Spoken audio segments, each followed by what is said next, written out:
Salut les petits monstres, comment ça va? Aujourd'hui, une histoire courte, mais effrayante. On commence tout de suite. N'oubliez pas de vous abonner. La maison du brouillard. Par une nuit d'automne, un épais brouillard recouvrait le petit village de Montfaucon. Les habitants fermaient leurs volets dès la tombée du jour, car chacun connaissait la légende de la maison du bout du chemin. Une demeure abandonnée depuis plus d'un siècle, où personne n'osait entrer. Un groupe de 4 amis, fascinés par les histoires locales, décida de braver la peur, l'inconnu, la légende. Armés de lampes torches et d'un vieux plan trouvé à la bibliothèque du coin, ils s'aventurèrent dans la brume. Le silence était total, seulement troublé par le craquement des feuilles sous leurs pas.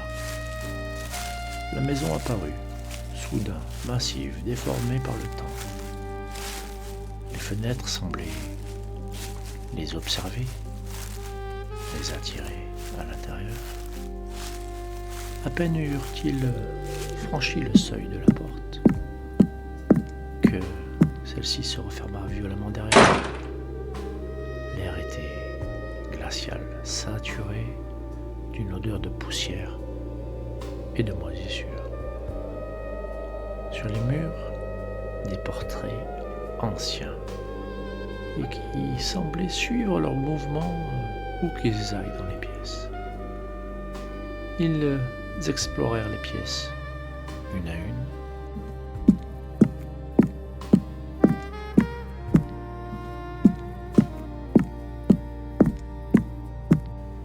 Dans le salon, un piano couvert de toile d'araignée émit une note sans que personne ne le touche. Dans la cuisine, des traces de pas humides menaient vers la cave. Malgré la peur qu'ils ressentaient,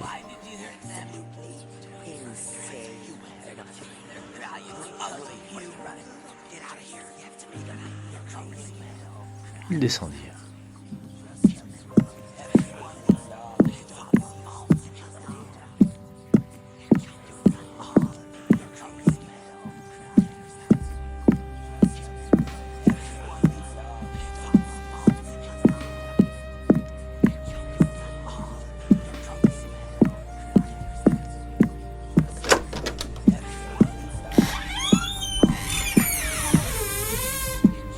La cave était plongée dans l'obscurité.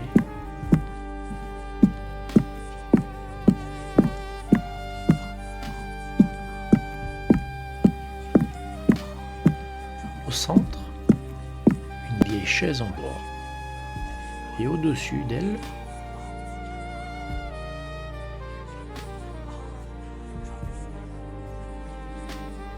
une corde suspendue. L'un des amis, Vincent, s'approcha pour examiner la corde.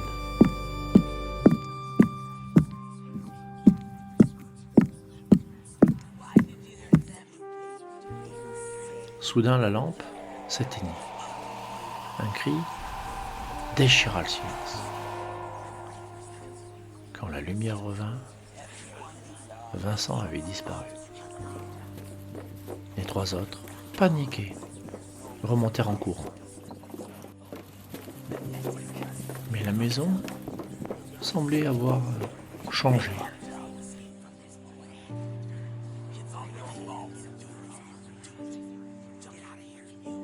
Les couloirs s'étiraient, les portes menaient à des pièces inconnues. Est-ce là perte de vue?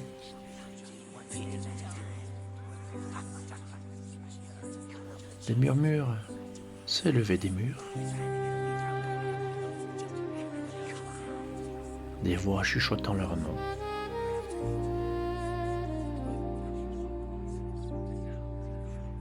L'un après l'autre.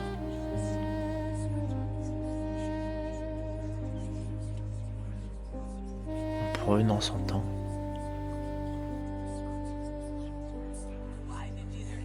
ils disparurent. Arvalé, par la maison.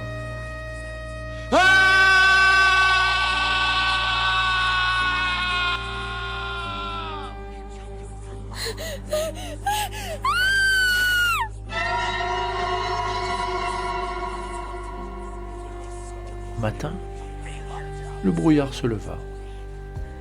La maison du brouillard se tenait toujours là, silencieuse, comme si rien ne s'était strictement passé. Seul un détail avait changé. 4 nouveaux portraits ornaient désormais le mur du salon. Et voilà les petits monstres. Abonnez-vous pour d'autres frissons.